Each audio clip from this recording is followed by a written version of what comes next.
você, leitor e leitora do Portal do Holanda. Eu sou Humberto Amorim e estou de volta para nós continuarmos dando sequência a este ciclo de entrevistas com algumas personalidades que decidiram cair em campo, sair para essa luta de, através do seu voto, ser eleito para um cargo público.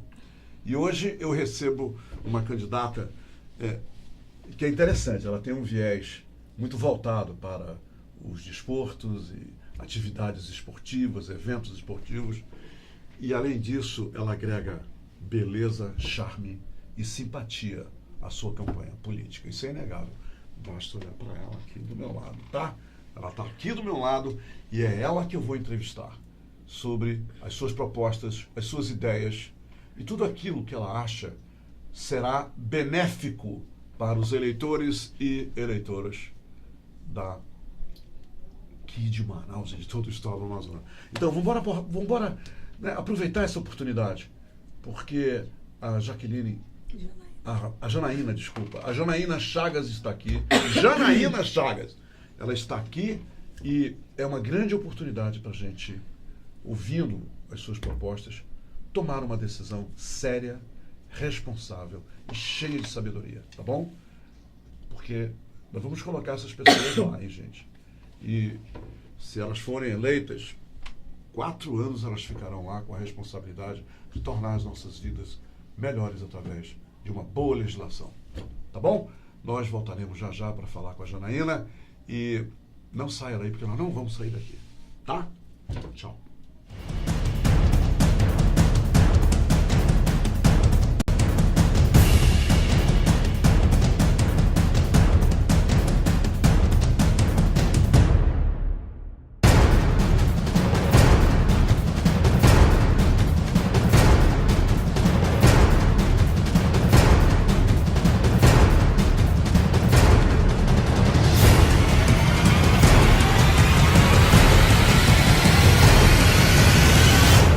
De volta, eu quero tocar um assunto interessante. Eu falei Jaqueline, não foi, mas sabe por quê? Eu tenho uma explicação, hein, gente?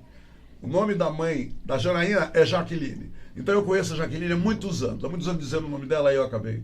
Mas, ó, o importante aqui, quem tá aqui é a Janaína. Tá todo mundo rindo de mim aqui no estúdio. Vocês nem imaginam, olha lá rindo de mim. Bem, mas vamos então, né, com essa nota de alegria, começar a nossa entrevista com a Janaína Chagas. Seja muito bem-vindo e antes de mais nada, que bom te rever, que bom, porque eu gosto muito de ti, gosto muito da tua mãe, do teu irmão, gostei muito do teu pai. É um orgulho, é um prazer imenso te entrevistar. Seja bem-vinda em meu nome, em nome de todos nós do Portal do Holanda. Para mim, Humberto, assim, de verdade, é mais do que uma alegria, é uma emoção poder vir até o Portal do Holanda, que é esse portal tão maravilhoso, tão sério, que trabalha tanto a questão da política, que leva tanta informação para a nossa população, e ser entrevistado por você, que é esse ser humano maravilhoso, que já conhece a nossa família e a nossa história ao longo aí desses últimos anos, de toda a sua vida. Então, para mim é um imenso prazer poder aqui mostrar um pouco das nossas ideias, bater um papo. Eu gosto até de que isso seja realmente informal. Porque às vezes a política fica tão formal que fica chata, né? Mais informal que nós começamos pois é, a dar, né? Fica tão formal que muitas vezes fica chata. Mas é importante eu dizer aqui da felicidade que eu tenho realmente e de me colocar à disposição sempre que vocês desejarem. Que bom. Eu na apresentação, eu mencionei que você tem um viés muito ligado aos esportes, atividades esportivas e tudo mais. E eu passei ontem, de propósito, em alguns lugares da cidade, vendo em lugares públicos as quadras que foram construídas com dinheiro público e que hoje não tem manutenção nenhuma, não tem assistência, não tem nada. E na verdade onde era um campo para futebol tem um buraco cheio de poeira, lama e tudo mais, e é assim que as crianças estão usando esses locais. Dessas propostas que você tem, você vai ter um engajamento dessa manutenção, do aumento de quadras onde as crianças possam se exercitar, possam praticar esporte, Janaína? Bom, Humberto, assim, para mim é uma grande tristeza, na verdade, também olhar, a gente tem ido muito nas comunidades, nos bairros, conversar com as pessoas, E muito do que as pessoas clamam de verdade é por espaços assim. Espaços que elas possam caminhar, praticar um exercício físico. Espaços seguros que elas possam praticar uma atividade esportiva. E a gente se pergunta como é que a gente pode hoje ter tantas quadras e espaços esportivos abandonados pela nossa política. E aí eu, mais uma vez, me questiono. Imagina só que hoje a nossa juventude e as nossas crianças têm sido roubadas das nossas famílias para as drogas, pelo tráfico. E eu queria entender como é que a gente não consegue, sabe, que essas pessoas que estão muitas vezes no poder não entendem que é através do esporte, que é através do lazer, da cultura, sabe, da família unida que a gente consegue tirar, deixar, fazer com que eles não entrem nesse caminho e algumas vezes, inclusive, resgatar essas pessoas desses maus caminhos e da criminalidade. Eu costumo falar, Humberto, que eu tenho certeza de que se nós investíssemos mais em esporte, mais em cultura, mais em lazer e em educação efetivamente, nós teríamos um gasto infinitamente inferior na segurança pública e na saúde. E esses são os tripés de uma sociedade. Então, como abandonar dessa forma essas quadras? Nós tínhamos que ter uma manutenção diária, tínhamos que buscar as pessoas que fazem isso com amor, que já têm projetos maravilhosos aí nesses bairros, porque tem muita gente assim, e conveniar com essas pessoas, buscar parcerias público-privadas, por exemplo, para redução de impostos de algumas empresas que pudessem adotar essas quadras esportivas. E aí a gente tem aí inúmeras ideias e eu tenho certeza que, por exemplo, até o aumento do número de centros de convivência.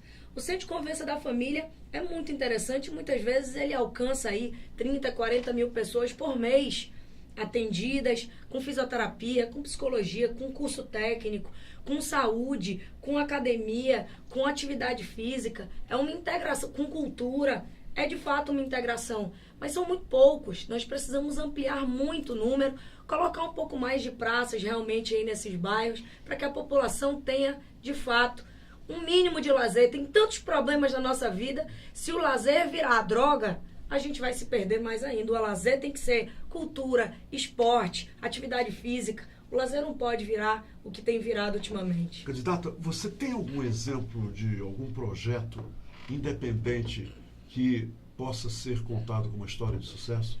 Olha, Humberto, eu vou lhe falar. Ontem eu estive em um projeto, Instituto Manuel Valente, eu queria inclusive aqui parabenizar. Ontem, o Felipe, que é um lutador de jiu-jitsu, me mostrou um projeto que não é só dele, o projeto iniciou pelas mãos dele, mas ele tem, aqui no Aleixo mesmo, é um quadrado, uma esquina que era da prefeitura, é pública, e também estava abandonada. O que eles fizeram? Eles mesmos foram lá, revitalizaram. Ontem tinham em torno de 500 pessoas na zumba, praticando jiu-jitsu, jogando vôlei, sentadas conversando. Pessoas da comunidade. Da própria comunidade. E detalhe, todo mundo voluntário. Eles mesmos buscam empresas privadas para bancarem um mínimo de estrutura. Foram atrás de fazer rifa, foram atrás de fazer feijoada, conseguiram comprar o tatame, conseguiram comprar a rede de vôlei, o mastro, colocam lá um pouquinho, vão lá quando precisam, compram a tinta e vão pintar. E a gente se pergunta, como é que pode o Estado ou a Prefeitura não olharem de fato para essas pessoas? E eles estão fazendo isso sem apoio oficial. Sem apoio nenhum, de nenhum político. De nenhum órgão público, né, na verdade. Sim. Nem do governo, nem da prefeitura. Você está se propondo a ser uma deputada estadual. Isso significa que o foco ele tem que abranger o estado todo. E em viagens várias que eu já fiz para o interior do estado, se tem uma coisa que a gente não vê, a não ser peladas, que ao longo das estradas nos municípios, a gente vê alguns meninos jogando pelada e tudo mais. Você tem algum projeto que seja focado a extensão dos esportes, das atividades esportivas no interior do estado? Porque o que quase não se vê no interior é isso. Humbertinho, olha que interessante, né? Na nossa capital a gente tem shopping, na nossa capital a gente tem cinema, a gente tem alguns shows, alguns eventos privados. No interior do estado não tem nada além da droga. A verdade é que a droga tomou conta das crianças e dos jovens do nosso interior. Quando eu estive à frente da Sergel, quando observei isso, eu fui mergulhar em busca de algum projeto que a gente pudesse fazer para levar iniciação esportiva para dentro dos municípios do interior do nosso estado. Eu encontrei um grande parceiro, foi a UEA, uma grande parceira. E aí eu ainda me pergunto, como é que pode a UEA não ter a valorização, o fortalecimento e a autonomia financeira que ela deveria ter? Porque a UEA foi uma das pessoas, o reitor da UEA, né, o pró-reitor, inclusive, nós fizemos um bonito projeto para o interior. A UEA está presente nos 62 municípios, capital e todos os municípios do interior. Nós contratamos, através da UEA, 2 estagiários e tinha um professor monitor para dar iniciação esportiva de 7 a 17 anos. Alcançamos em cada um desses municípios em torno de 300 pessoas, crianças e jovens. Em alguns municípios que nós temos aí 1.000, 2.000, 3.000 crianças, isso atinge mais de 10%, 15% e até 20% dessas crianças. Como é que pode esse, Humberto, eu não tenho a menor dúvida que será um dos nossos objetivos dentro da Assembleia. Olhar pelo esporte enquanto um dos pilares da educação, porque se nós abandonarmos as nossas crianças e os nossos jovens da educação, porque é o esporte que disciplina, é o esporte que forma cidadão, juntamente com cultura, tá? Não posso jamais abandonar a cultura. É o esporte e é a cultura que levam para essas crianças o sonho de poder ser alguém lá no futuro.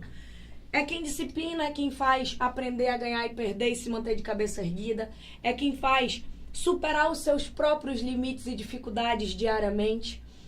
Eu digo sempre que é quem socializa. Foi através do esporte, Humberto, que eu aprendi que o meu goleiro é fundamental para mim, que o meu atacante é fundamental para mim.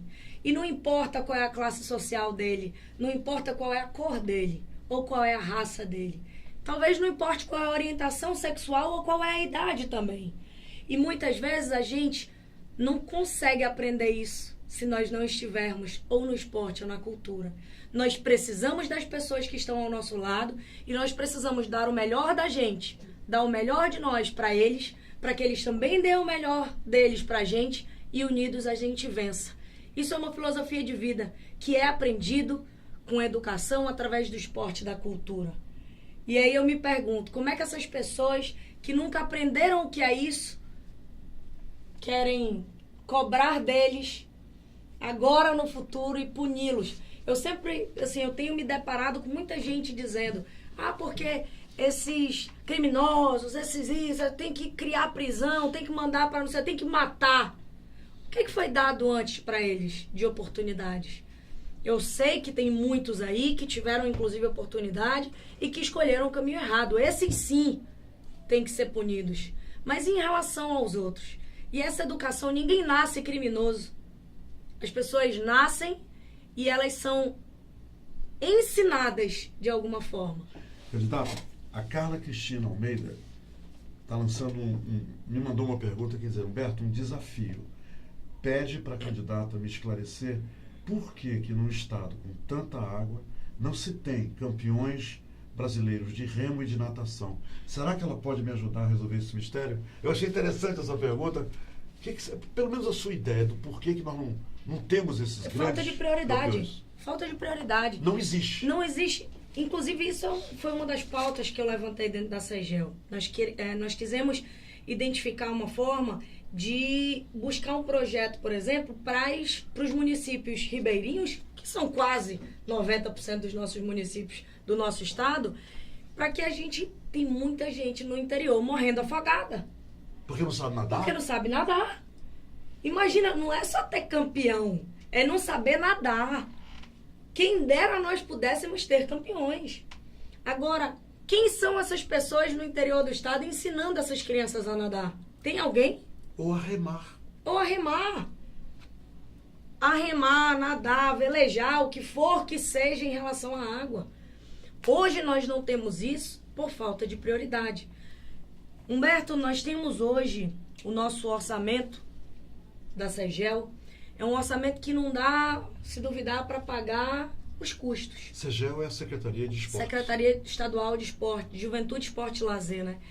E óbvio, assim, eu conversei muito com o governador amazonino, ele se prontificou em ajudar, em contribuir com isso, mas infelizmente nós realmente pegamos um estado destruído, saqueado. E alguns avanços nós tivemos, mas precisa melhorar muito. E a gente precisa, dentro da Assembleia, de pessoas que consigam olhar para isso, que priorizem isso. Não adianta a gente ter lá dentro pessoas que priorizem um monte de coisas e não foquem nisso. Porque eu acho que isso, de verdade, o esporte, a nossa juventude, essa educação de base mesmo, é fundamental para a transformação da nossa sociedade no futuro. Como cidadã, não a candidata, mas cidadã, te incomoda ver a Arena Amazônica como um grande elefante branco que ninguém utiliza, que está aí praticamente jogado ao léu? Humberto, me incomoda muito. E olha, só aqui abrindo um parêntese, eu posso até ser candidata, mas eu não sou personagem não, eu falo sempre como cidadã, eu falo sempre como a Janaína, com as coisas que eu realmente penso. Não é porque eu sou candidata que eu, enfeito ou mudo qualquer posicionamento, não. Então, em relação à Arena da Amazônia, o fato é que, assim, eu posso com propriedade falar das dificuldades em relação à Arena. A Arena tem um custo altíssimo e nós não temos retorno disso. A verdade é que no Brasil inteiro, as arenas, elas têm mais custo do que arrecadam. Ainda mais quando se fala de esporte. O Maracanã, que é o Maracanã, não se paga só com o futebol. Então a gente precisa analisar muito claramente e friamente de que forma utilizar a Arena da Amazônia. Não dá para usar só para o esporte. Nós precisamos usar a Arena de uma forma multidisciplinar. Quando estive à frente da SEGEL, nós ampliamos em mais de 50% a arrecadação da Arena. E aí eu me pergunto, isso é o suficiente? Eu pergunto às pessoas, claro que não. Tem muito ainda para ser feito. Nós podemos utilizar a Arena para colocar dentro dos camarotes startups, coworkings, colocar cursos técnicos. Nós temos uma arena parada 90%. E nada disso é feito, né? Nada disso é feito. Nós começamos um estudo, foram 6 meses só à frente da SEGEL, é pouquíssimo tempo. Eu fui trabalhar também no Rio de Janeiro e em São Paulo atrás de naming rights, ou seja, de alguma marca para pagar pelo menos os custos da arena, um patrocínio para a arena anual. Nós iniciamos esse processo, mas infelizmente nós recebemos a arena absolutamente destruída também. Tem muita coisa destruída lá dentro, em alguns camarotes, em alguns lugares, e é necessário uma força-tarefa realmente grande, um trabalho direcionado para recuperarmos a nossa arena, desde que ela realmente seja utilizada de forma multiuso, multidisciplinar. Não dá mais para a gente pagar o tempo inteiro um custo gigantesco como esse e não utilizar, não ter a nossa comunidade lá utilizando. Tem muita gente em Manaus e no Amazonas que não conhece a nossa arena. Eu não tenho a menor dúvida disso. Nosso tempo acabou, mas eu não posso deixar de lhe fazer a pergunta da Marília, lá de Manacapuru.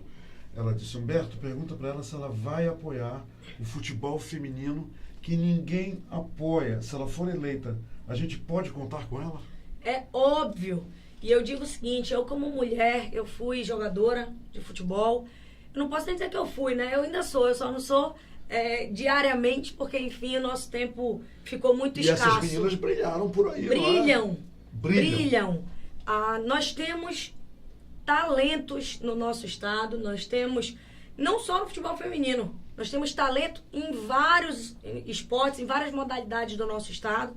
O que falta é que essas pessoas sejam olhadas, essas pessoas sejam priorizadas, sejam valorizadas e sejam reconhecidas. Janaína, elas podem contar, se você for eleita, e nós queremos isso, com o seu olhar.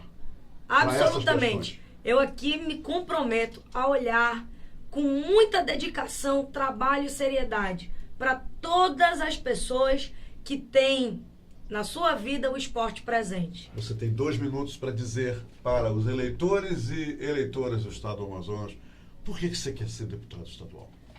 Amigo, amiga, eu gostaria aqui de me colocar primeiro como uma jovem advogada, sonhadora, assim como tantos aqui no nosso estado. E eu me pergunto, o que fazer para renovar de fato a nossa política? Dando oportunidade para pessoas competentes, dando oportunidade para pessoas que querem de fato mudar o nosso futuro. É a primeira vez que eu sou candidata. Já tive aí ao longo da minha vida muito trabalho e alcançamos muita gente. Mas é através da política e da participação das pessoas que não aguentam mais a política que nós temos. Então eu peço a você que não aguenta mais olhar os nossos impostos indo para os caminhos errados. Deem oportunidade, porque o jovem e a mulher só precisamos de oportunidade. Eu, como mulher, temos apenas uma mulher dentro da Assembleia.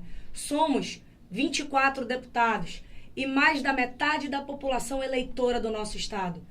Nós, mulheres, precisamos mostrar que com competência, com técnica, com atitude diferente, nós podemos contribuir com a construção de uma política diferente para o nosso estado. Eu peço a você, siga nossas redes sociais, Janaína Chagas AM, olhe nossas propostas. E eu peço a você o voto de confiança, dia 7 de outubro, no 23123. Muito obrigada. Janaína, obrigado pela entrevista. Obrigado mesmo. Muito obrigada. E boa sorte. Amém. Tá? Para nós. Muito bem, chegamos ao fim dessa nossa entrevista e eu quero aproveitar a presença da Janaína, que é uma mulher, para falar para você, mulher eleitora. Toda vez que acabam as entrevistas aqui, eu sempre me dirijo aos eleitores em geral. Mas hoje eu quero especificar a minha fala para as mulheres do estado do Amazonas.